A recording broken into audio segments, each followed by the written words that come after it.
सुर में गाना सीखिए पाधानीसा ऐप के साथ। AI powered personal music teacher from Saregama.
स्वः तत्सवितुर्वरेण्यं भर्गो देवस्य धीमहि धियो यो नः प्रचोदयात्। ॐ भूर्भुवः स्वः तत्सवितुर्वरेण्यं भर्गो देवस्य धीमहि धियो यो नः प्रचोदयात्। ॐ भूर्भुवः स्वः तत्सवितुर्वरेण्यं भर्गो देवस्य धीमहि धियो यो नः प्रचोदयात्। ॐ भूर्भुवः स्वः तत्सवितुर्वरेण्यं भर्गो देवस्य धीमहि धियो यो नः प्रचोदयात्। ॐ भूर्भुवः स्वः तत्सवितुर्वरेण्यं भर्गो देवस्य धीमहि धियो यो नः प्रचोदयात्। ॐ भूर्भुवः स्वः तत्सवितुर्वरेण्यं भर्गो देवस्य धीमहि धियो यो नः प्रचोदयात्। ॐ भूर्भुवः स्वः तत्सवितुर्वरेण्यं भर्गो देवस्य धीमहि धियो यो नः प्रचोदयात्।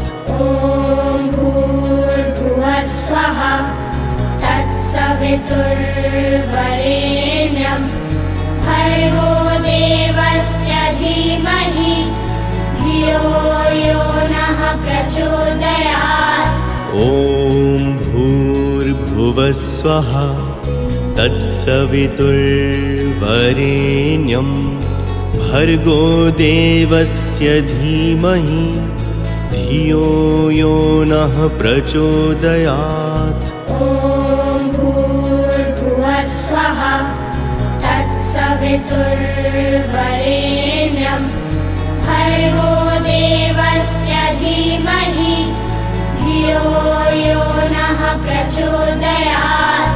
ॐ भूर्भुवस्वः तत्सवितुर्वरेण्यं भर्गो देवस्य धीमहि धियो यो नः प्रचोदयात्। ॐ भूर्भुवस्वः तत्सवितुर्वरेण्यं भर्गो देवस्य धीमहि धियो यो नः प्रचोदयात्। ॐ भूर्भुवस्वः तत्सवितुर्वरेण्यं भर्गो देवस्य धीमहि धियो यो नः प्रचोदयात्। ॐ भूर्भुवस्वः तत्सवितुर्वरेण्यं भर्गो देवस्य धीमहि धियो यो नः प्रचोदयात्। ॐ भूर्भुवस्वः तत्सवितुर्वरेण्यं भर्गो देवस्य धीमहि धियो यो नः प्रचोदयात्। ॐ भूर्भुवस्वः तत्सवितुर्वरेण्यं भर्गो देवस्य धीमहि धियो यो नः प्रचोदयात्।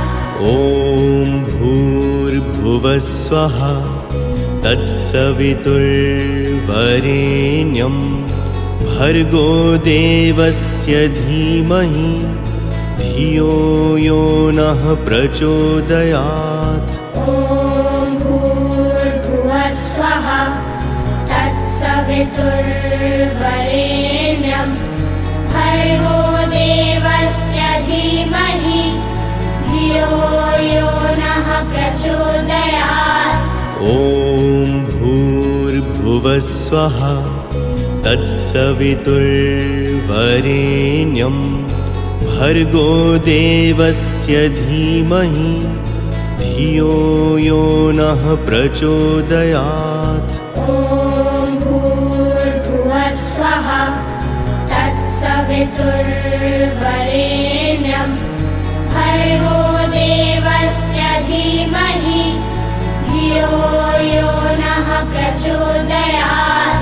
ॐ भूर्भुवस्वः तत्सवितुर्वरेण्यं भर्गो देवस्य धीमहि धियो यो नः प्रचोदयात्।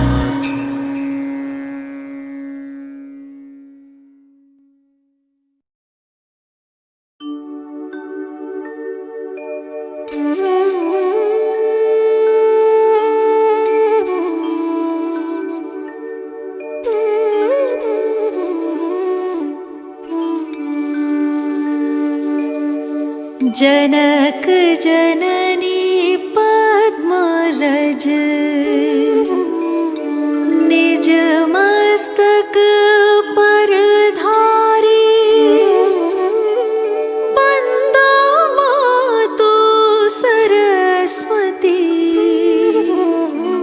बुद्धि बल दे दातारी पूर्ण जगत में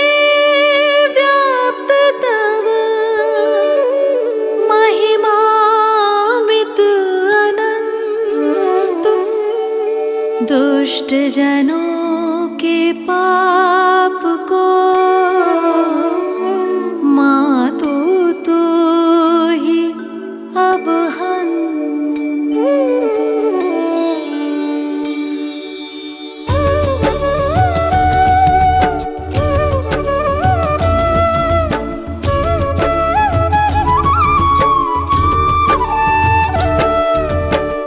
श्री सकल बुद्धि बल राशि जय सर्वज्ञ अमर अविनाशी जय जय जय वीणा करधारी करती सदा सुहंस सवारी रूप चतुर्भुज धारी माता सकल विश्व अंदर विख्याता जग में पाप बुद्धि जब होती तब ही धर्म की फीकी ज्योति, तब ही मातु का निज अवतारी, पापहीन करती महतारी। वाल्मीकि जी थे हत्यारा, तब प्रसाद जाने संसारा। रामचरित जो रचे बनाई, आदि कवि की पदवी पाई।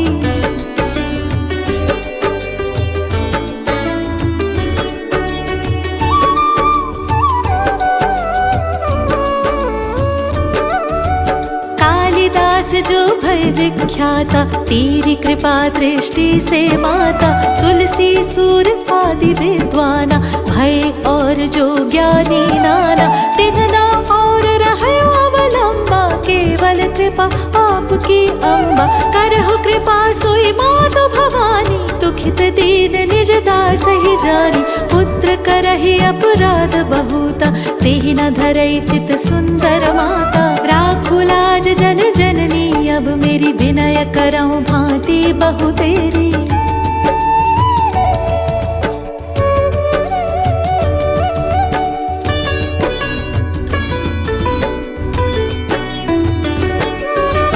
मैं अनाथ तेरी अवलंबा, कृपा करौ जय जय जगदम्बा। मधु कैटभ जो अति बलवाना, बाहु युद्ध विष्णु से ठाना। समर 1000 पाँच में घोरा, फिर भी मुख उनसे नहीं मोरा। मातु सहाय कीन तेहि काला, बुद्धि विपरीत भई खलहाला।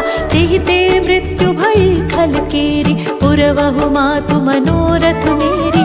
चंड मुंड जो थे विख्याता, क्षणमहु संखारे उन माता।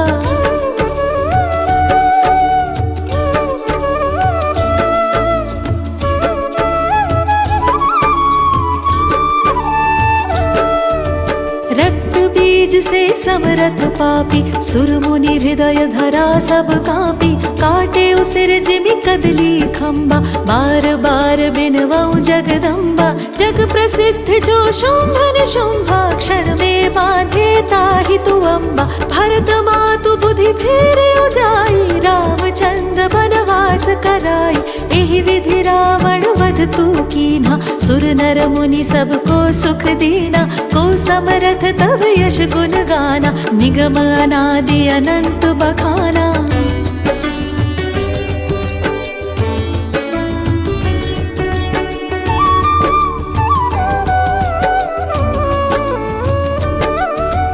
विष्णु रुद्र अज सकहिन मारी, जिनकी हो तुम रक्षाकारी। रक्त दंतिका और शताक्षी, नाम अपार है दानव भक्षी। दुर्गम काज धरा पर कीना, दुर्गा नाम सकल जग लीना। दुर्ग आदि हरनी तो माता, कृपा करहु जब जब सुख दाता। नृप को पित को मारन चाहे, कानन में घेरे मृग नाहे। सागर मध्य पोत के भंजे, अति तूफान नहीं को संगे।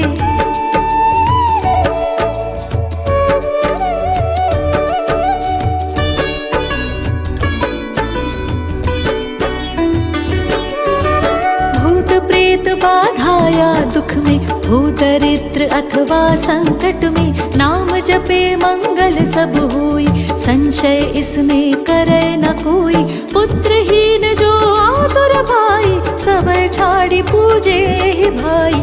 करे पाठ नित यह चालीसा, होय पुत्र सुंदर गुण ईशा।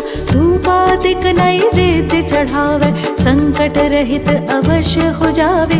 भक्ति मातु की करे हमेशा, निकट न आवे ताहि कलेशा। बंदी पाठ करे 7 बंदी पाश दूर हो सारा। राम सागर बांधी हेतु भवानी, कीजे कृपा दास निज जानी।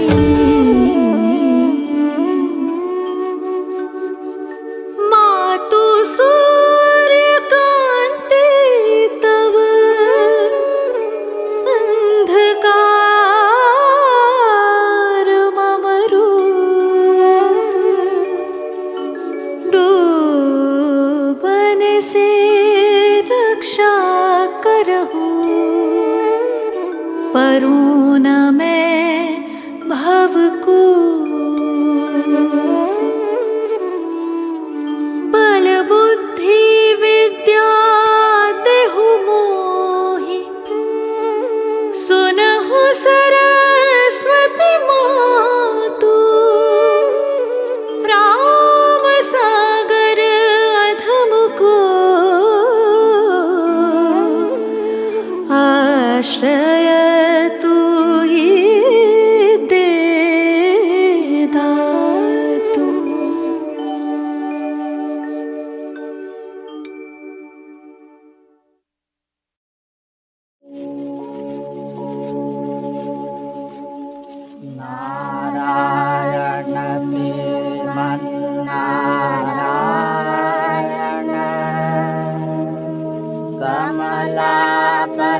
जग के रखवारे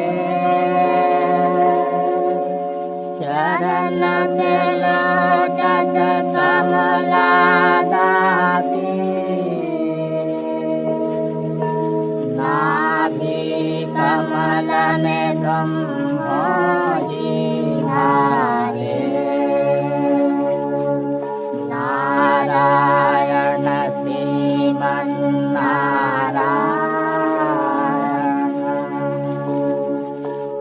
क्षीर सिंधु में शेषनाग पर शयन करत निश्चिंत सुखारे उत्पत्ति स्थिति लय के करता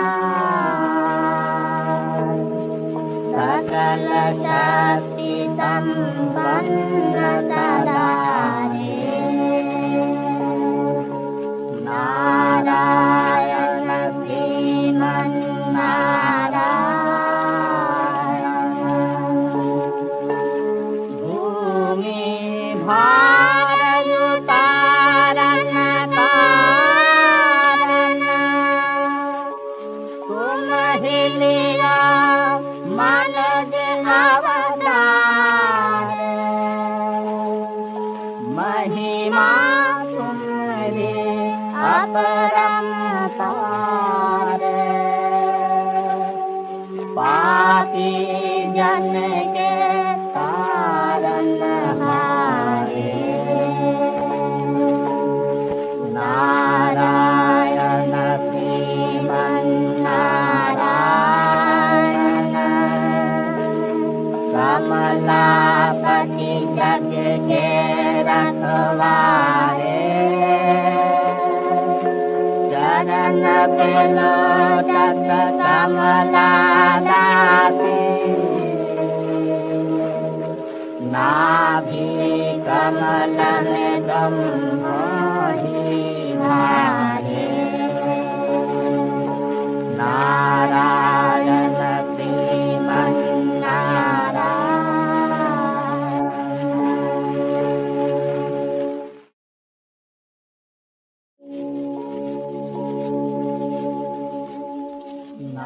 नारायण श्रीमन्नारायण कमलापति जग के रखवारे चरण मिलो जग कमला दाती नाभि कमल में ब्रह्मोजी धारे नारायण श्रीमन्नारायण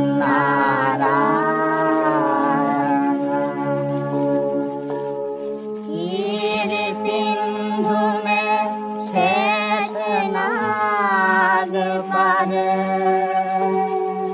शयन करत निश्चिंत सुखारे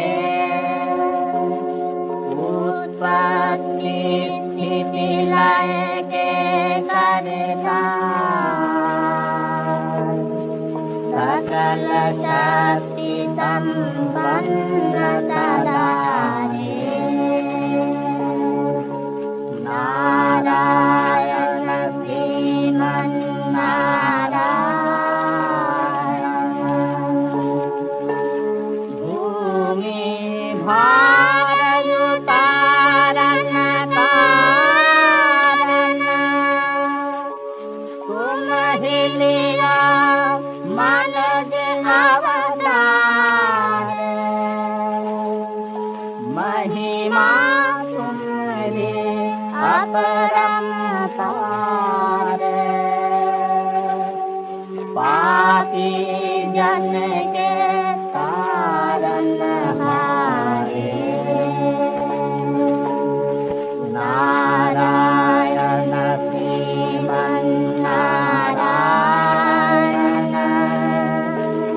कमलापति जग के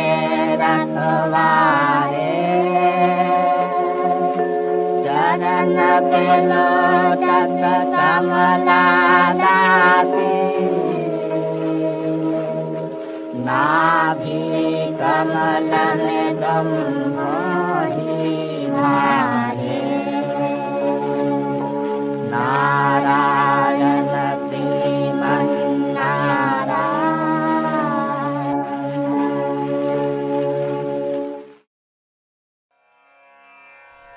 अश्वत्थः सर्ववृक्षाणां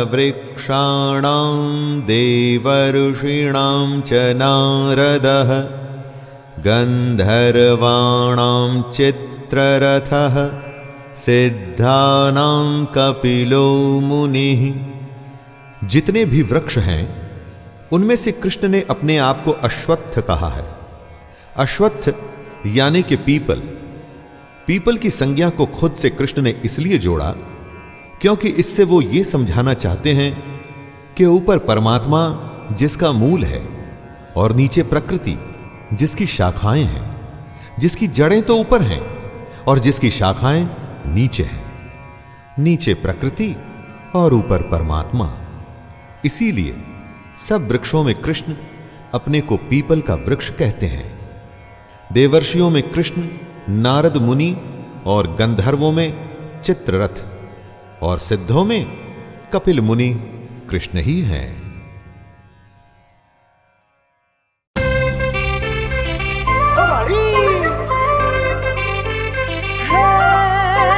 मस्त मगन है वंद करे रत वाली तू माँ है सबकी।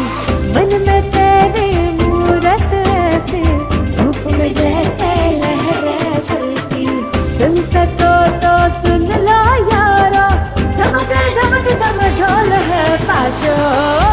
हे माड़ी मारी, हे माड़ी मारी, हे माड़ी मारी तारे जुनार नो रंग लागो। हे माड़ी मारी तारे जुनार नो रंग लागो। हे माड़ी मारी तारे जुनार नो रंग लागो।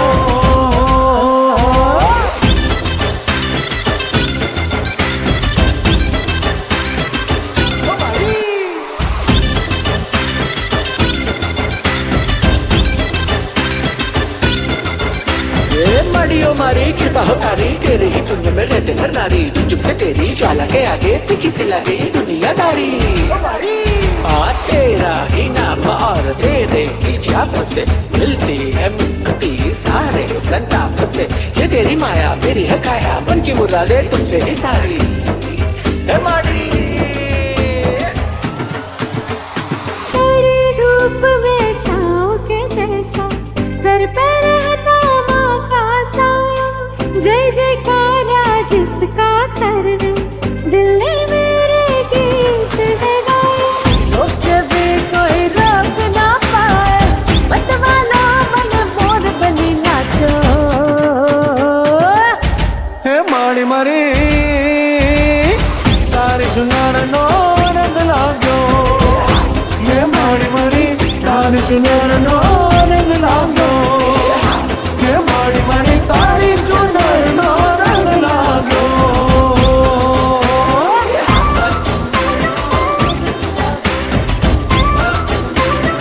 ए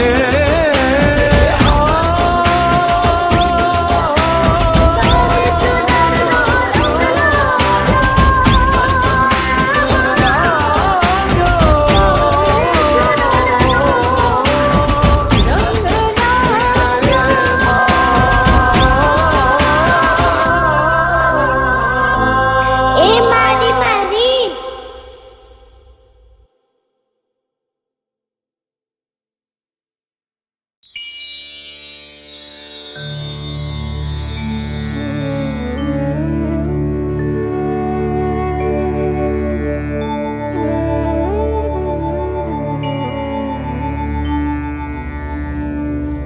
श्री गणेशाय नमः।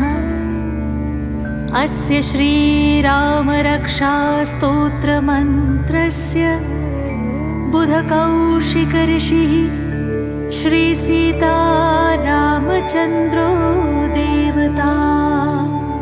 अनुष्टुप् छन्दः सीताशक्तिः श्रीमद्हनुमान कीलकम् श्रीरामचन्द्र प्रीत्यर्थे जपे विनियोगः।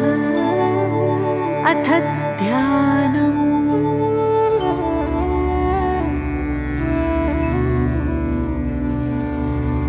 ध्यायेदाजानुबाहुं धृतशरधनुषं बद्धपद्मासनस्थं पीतं वासोवसानं नवकमलदलस्पर्धिनेत्रं प्रसन्नं वामाङ्गारूढसीता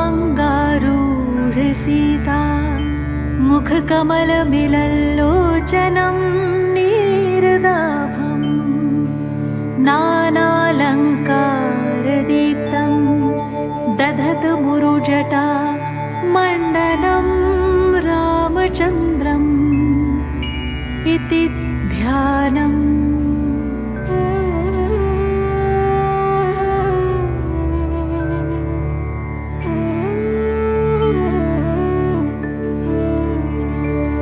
चरितं रघुनाथस्य शतकोटिप्रविस्तरम् एकैकमक्षरं पुंसां महापातकनाशनम्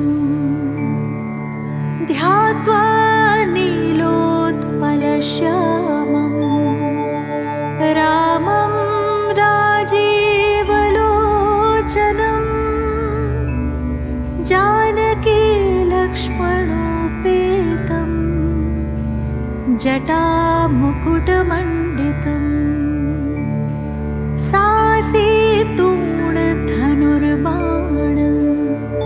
पाणिं नक्तं चरान्तकम् स्वलीलया जगत्त्रातुम् आविर्भूतमजं विभुम्।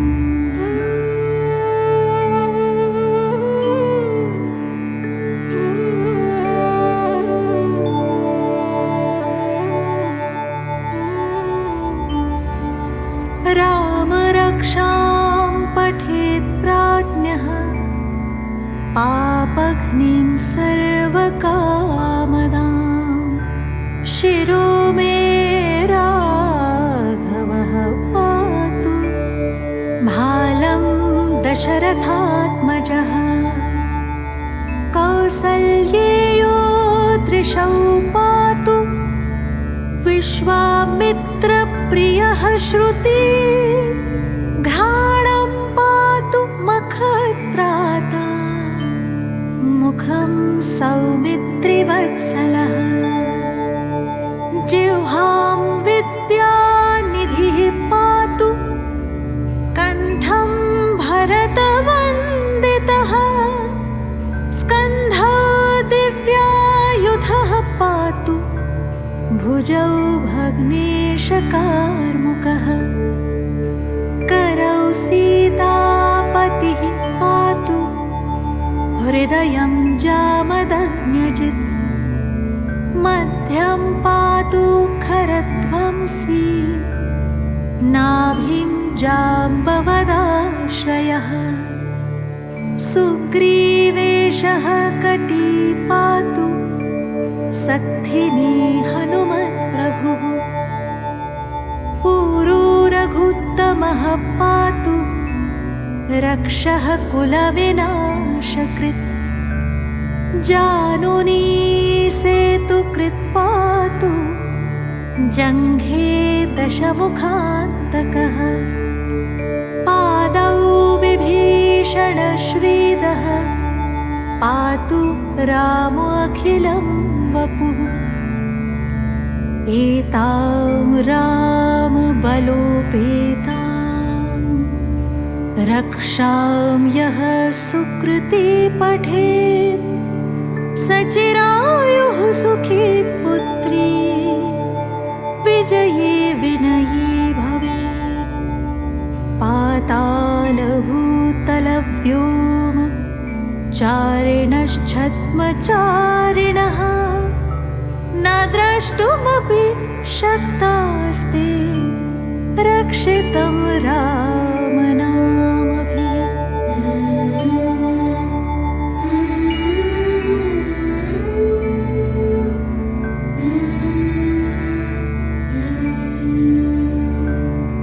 रामेति रामभद्रेति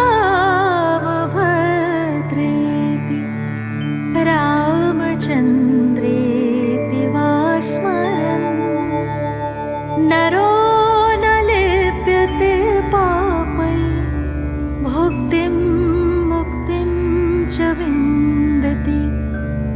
जगच्चित्रैकमन्त्रेण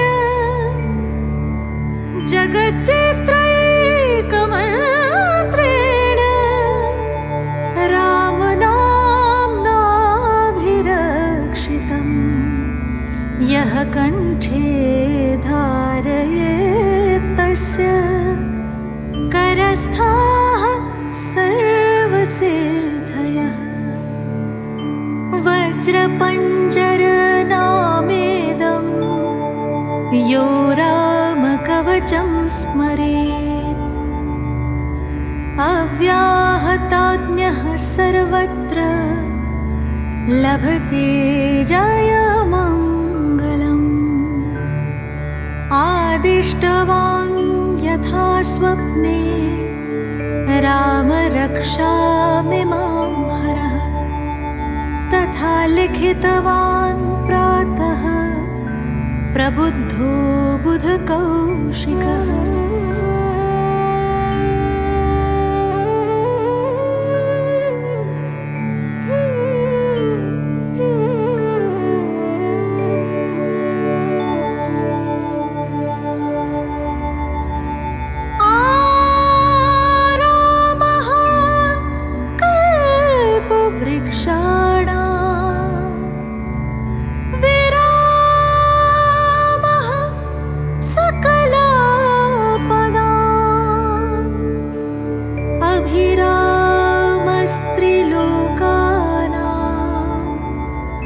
रामः श्रीमान् सनः प्रभुः तरुणो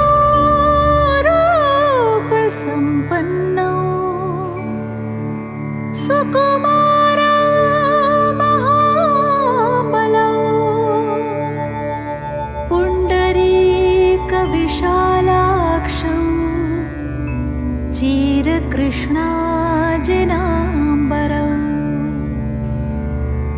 फलमूलाशिनौ दान्तौ तापसौ ब्रह्मचारिणौ पुत्रौ दशरथस्येतौ भ्रातरौ रामलक्ष्मणौ शरण्यौ सर्वसत्त्वानां श्रेष्ठौ सर्वधनुष्मताम् रक्षः कुलनिहन्ता त्रायेतां नो रघुत्तमौ आतसज्जधनुषा विशुस्पृशा वक्षया शुगनिषङ्गसङ्गिनौ रक्षणाय मम रामलक्ष्मणा वग्रतः पथि सदैव गच्छताम् सन्नद्धः कवची खड्गी चापमानधरो युवा गच्छन्मनोरथोऽस्माकं रामः पातु सलक्ष्मणः रामो दाशरथिः शूरो लक्ष्मणानुचरो बली काकुत्स्थः पुरुषः पूर्णः कौसल्येयो रघुत्तमः वेदान्तवेद्यो यज्ञेशः पुराणपुरुषो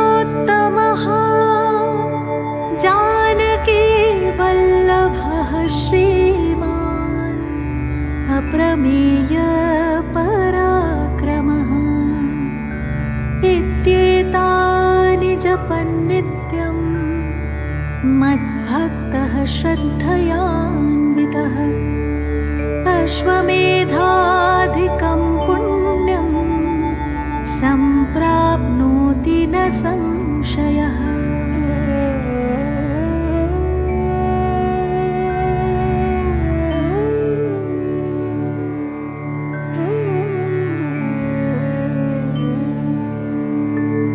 रामं दूर्वादलश्यामं पद्माक्षं पीतवाससं स्तुवन्ति नामभिर्दिव्यैर्न ते संसारिणो नरः। रामं लक्ष्मण पूर्वजा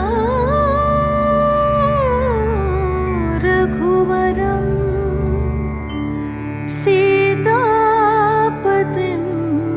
सुन्दरं काकुत्स्थं करुणार्णवं गुणनिधिं विप्रप्रियं धार्मिकम् राजेन्द्रं सत्यसन्धं दशरथतनयं श्यामलं शान्तमूर्तिं वन्दे लोकाभिरामं रघुकुलतिलकम् राघवं रावणारिम्।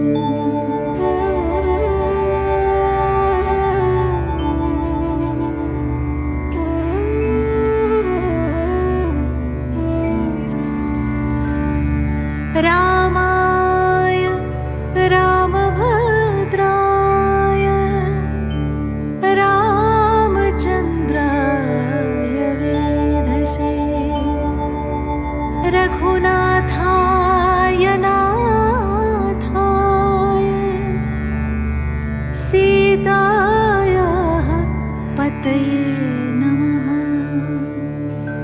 श्रीराम राम रघुनन्दन राम राम श्रीराम राम भरताग्रज राम राम श्रीराम राम रणकर्कश राम राम श्रीराम राम शरणं भव राम राम श्रीरामचन्द्र चरणौ मनसा स्मरामि श्रीरामचन्द्र चरणौ वचसा गृह्णामि श्रीरामचन्द्र चरणौ शिरसा नमामि श्रीरामचन्द्र चरणौ शरणं प्रपद्ये। माता रामो मत्पिता रामचन्द्रः स्वामी रामो मत्सखा रामचन्द्रः सर्वस्वं मे रामचन्द्रो दयालु नान्यं जाने नैव जाने न जाने। दक्षिणे लक्ष्मणो यस्य वामे च जनकात्मजा पुरतो मारुतिर्यस्य तं वन्दे रघुनन्दनम्। लोकाभिरामं रणरङ्गधीरं राजीवनेत्रं रघुवंशनाथम्।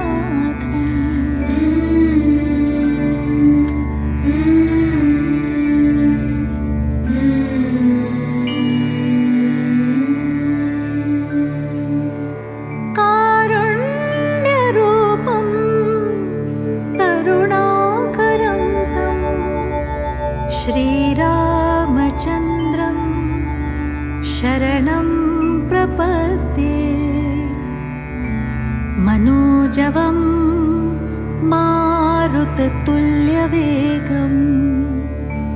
जितेन्द्रियं बुद्धिमतां वरिष्ठं वातात्मजं वानरयूथमुख्यं श्रीरामदूतं शरणं प्रपद्ये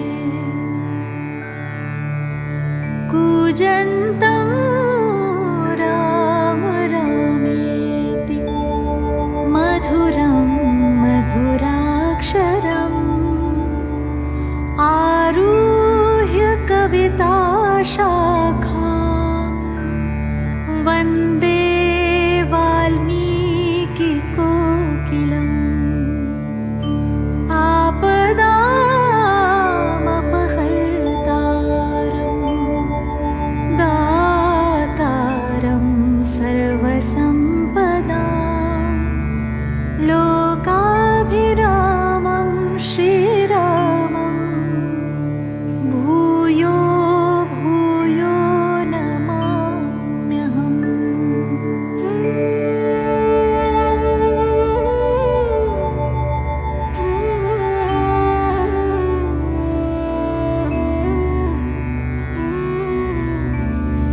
भर्जनं भवबीजानाम्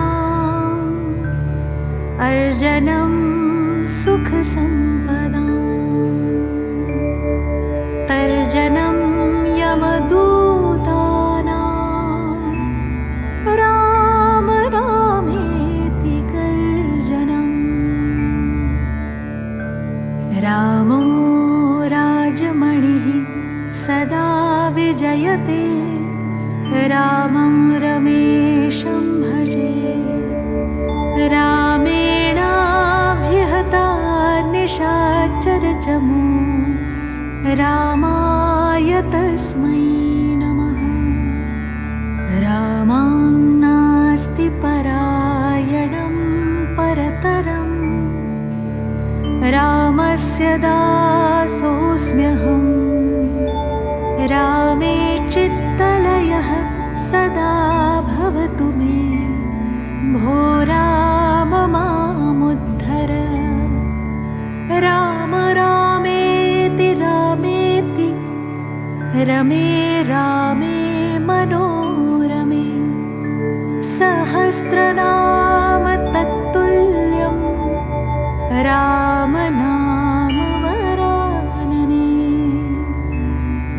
इति श्री बुधकौशिकविरचितं श्रीरामरक्षास्तोत्रं सम्पूर्णम्। श्रीसीतारामचन्द्रार्पणमस्तु।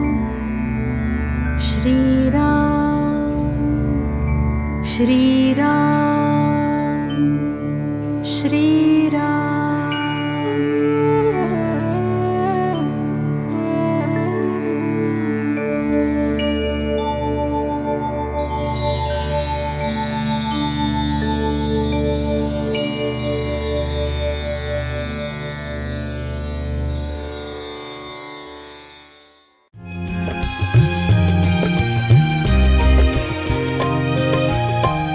राम नाम अवलंब बिनु परमारथ की आस। राम नाम अवलंब बिनु परमारथ की आस। बरसत बारिद बूंद गही चाहत चढ़न आकाश ओ रामा चाहत चढ़न आकाश। राम नाम अवलंब बिनु परमारथ की आस। बरसत बारिद बूंद गही चाहत चढ़न आकाश।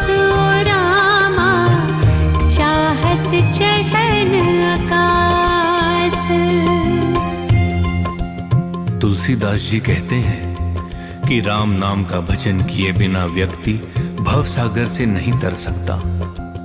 अगर व्यक्ति राम नाम का जाप किए बिना मोक्ष पाना चाहता है तो वो ठीक वैसे ही असफल प्रयास कर रहा है जैसे एक अज्ञानी वर्षा की बूंदों के सहारे आकाश पर चढ़ना चाहता है।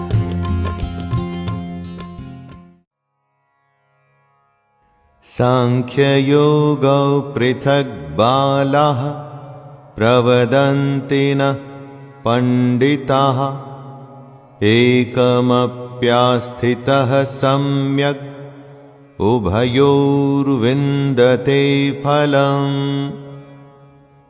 कुछ लोग ऐसा मानते हैं कि सन्यास और कर्म योग से अलग अलग फल मिलता है। कृष्ण ऐसे लोगों को मूर्ख बता रहे हैं।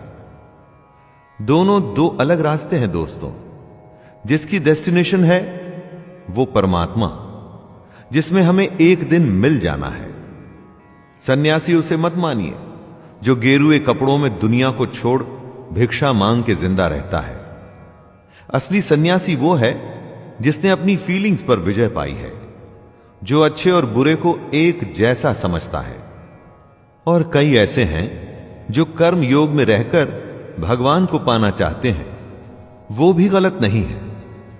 आपको अपना रास्ता स्वयं चुनना है।